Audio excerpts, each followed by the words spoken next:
Tom, here we are hours before the opening ceremonies at the Winter Olympic Games in Vancouver, and the big story is the lack of snow. What are they going to do if they don't have enough snow? It's a curious problem, especially to those of us in the United States where snow seems to be everywhere, even in Dallas where the NBA All-Star Game is this weekend.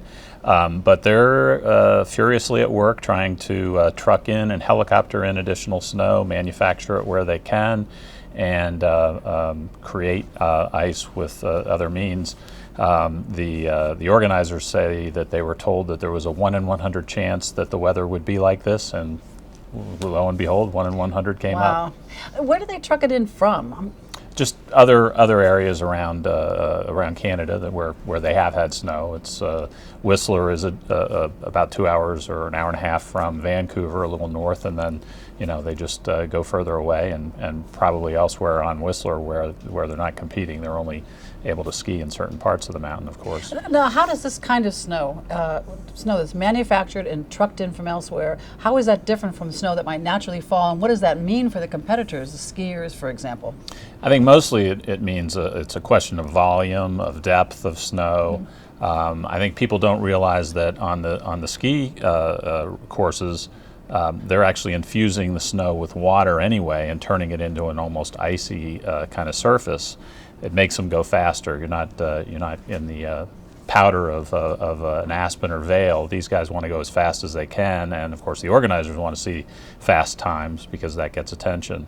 So I think that they'll be able to compete. The side issue to this lack of snow is that the warm temperatures are creating fog, and that's causing problems because obviously if you can't see the course, you can't ski.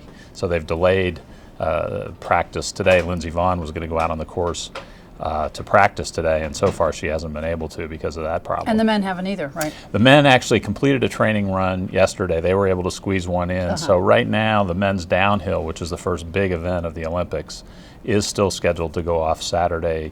It's actually late morning Vancouver time, early afternoon Eastern time. Now let's go back to Lindsey for a minute now. She's had a shin injury. It has been really unclear whether or not clearly looks like she is going to participate, but how much is that going to, we don't know, I guess, for sure, but what's the speculation about how much this injury might hamper her ability? In this case, a delay helps her. Every day helps her try to recover. It's a bruise.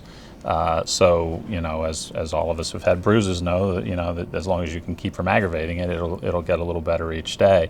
Unfortunately for her big events are early in the Olympics, and so she's not, she's going to have to push it right from the get-go.